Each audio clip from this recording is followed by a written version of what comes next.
If you do this by yourself, you might burn the roof of your mouth.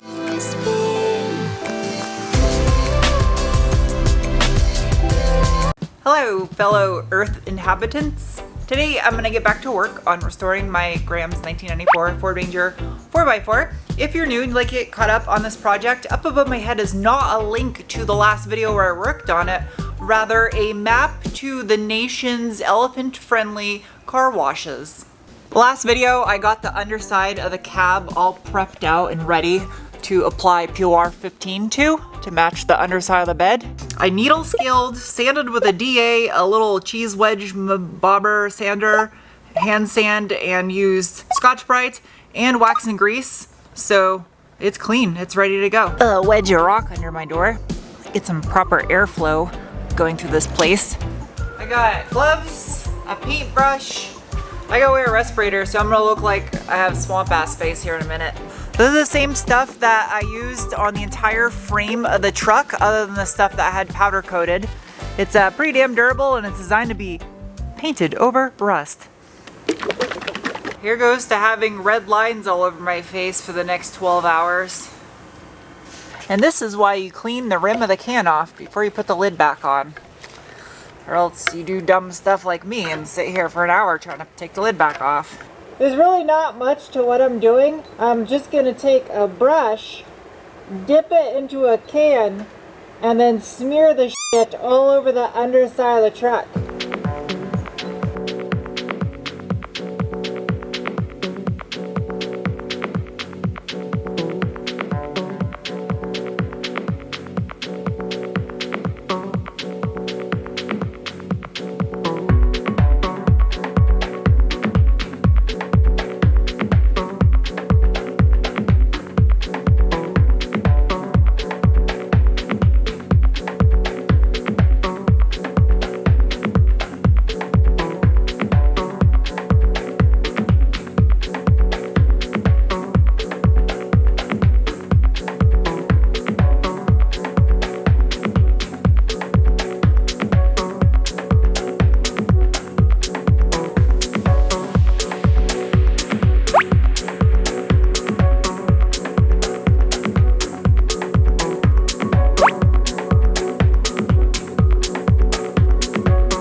Welcome to the following day.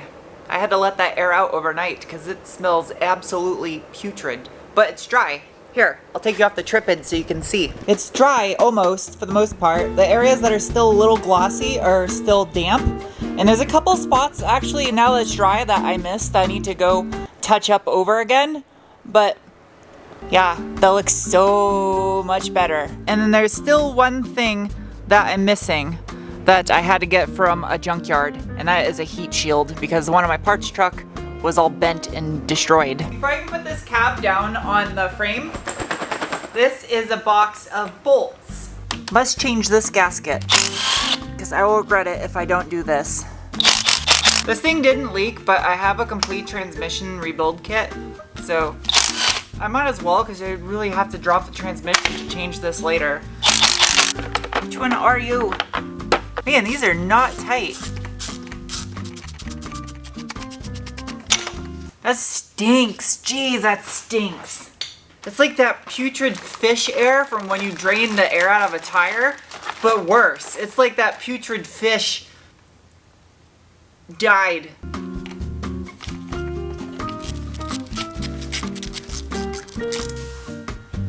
Come on. Hey, check that out. That was the inside of the transmission. Looks pretty mint in there. And underneath the cover, the case, super clean in there. All right, that stinks. Change this gasket, even though the gasket looked perfect to begin with. La gasket, something I want pasta. Yep. Try to line these things back up where they go. Well, that's nice.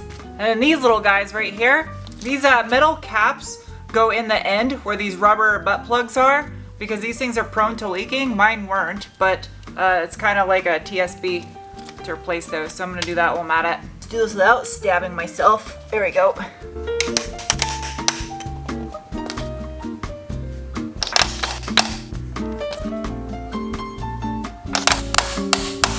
And fresh hardware. Torque wrench.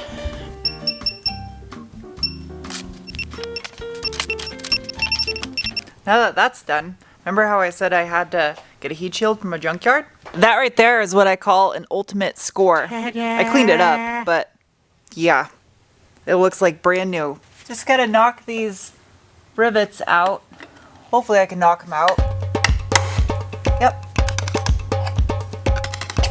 So the hardware store didn't have rivets the size of the ones that are on here from the factory, so I'm using some of these little fender washers, and I'm just gonna double it up, that way it actually fits and stuff.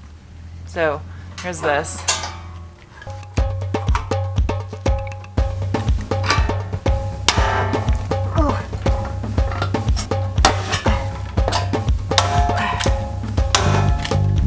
Last one. Still a little tacky in some spots, but it's ready to drop this thing down onto the frame now. That heat shield just completes it. It looks like factory. Seriously, it looks like a brand new cab now. Before I drop this thing down though, I'm gonna wax the back of the cab just because I don't have to explain. You already know why I'm gonna wax the back of the cab, because why do I do stuff like getting a new heat shield from a junkyard just to make it look new again?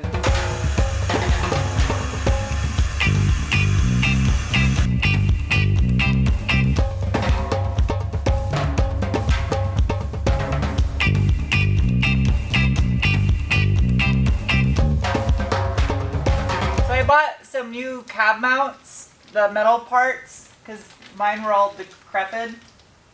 And I gotta make sure they all fit. This crab claw is a shim, just kind of like sits in there. Problem is, I bought the bushing kit so long ago that one of them is in the shop somewhere and I have no idea where. So that kind of sucks. Ah, here's the other bushing. Sweet. That's the one that goes... No. I know this is all engine bay stuff right here. Ah, there's more of them. Good. This is it. Yeah. Really wish I wouldn't have stuck these brand new bushings on these old rusty ones, because I should have known future me would just order a new set because rusty is junk. This goes like this. And this goes like this.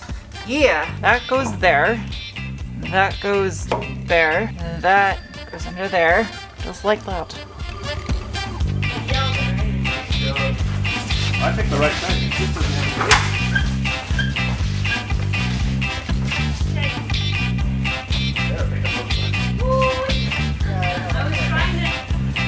We started to pick up and I was like, okay, it's coming.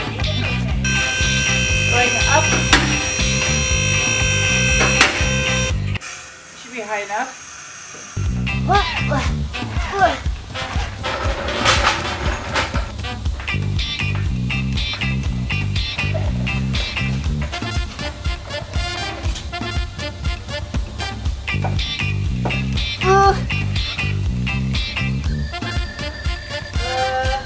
Yeah.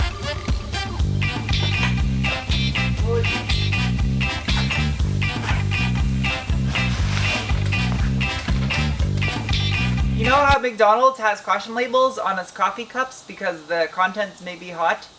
Well, the same reason that has to happen, I'm just gonna put a disclaimer. If you do this by yourself, you might burn the roof of your mouth. Okay? Oh, this is so sketchy. I feel like this lift arm is gonna end up hitting, well, maybe not. I don't know. It's so hard to get this truck lined up perfectly. I should have put tape squares on the ground. That's what I should have did. It looks like I'm pretty close. Maybe not. I think the whole truck's got to go over about an inch. What I should have did is put this thing on the little creeper dollies. That would have made life a lot easier. Do I want to do that? There's definitely a smarter way of doing this, and I'm sure I'm going to get 100 comments on what that smarter way is. But in the heat of the moment, it's a lot different story. I'm trying to think of stuff on the fly.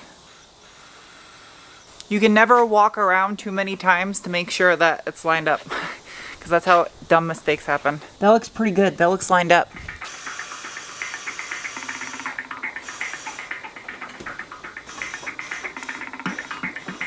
There you go. It's a cab on.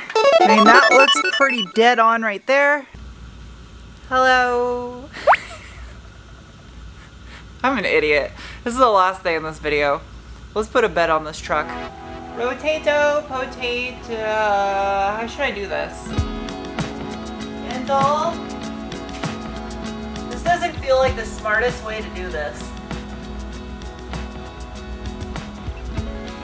I gotta try to squeeze the truck past. Rotato potato. Then I use the lift to put the bed on it.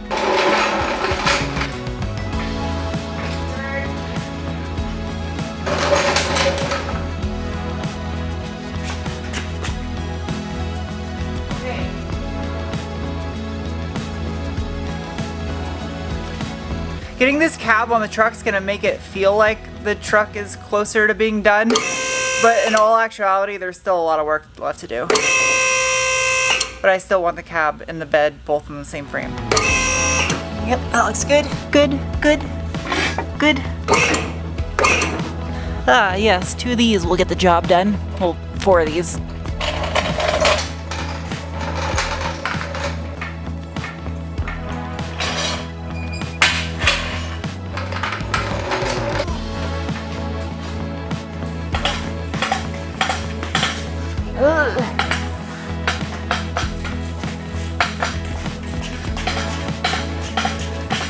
Can you tell I don't like asking for help?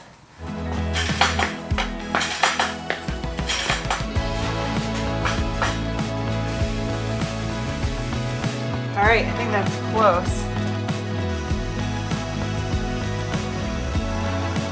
From the factory, there's supposed to be some little rubber pads that go right here between the bed and the frame rail. I don't have the rubber pads anymore, but what I want to do, because I think this makes a better solution so it doesn't move around, is I have foam adhesive. I'm just going to take little strips of it and put it on this pad where the rubber would have sat. It'll serve the same purpose, but it will actually stay put instead of moving around on you. If I was intelligent, I would have did this when it was sitting on that little stand and not when it's held precariously a couple inches above the truck. But I like to do things ass backwards. I like to live dangerously. I like to do things ass backwards. Oh no. Do do do do. I like to do things ass backwards. Oh no. That was my version of an 80s song.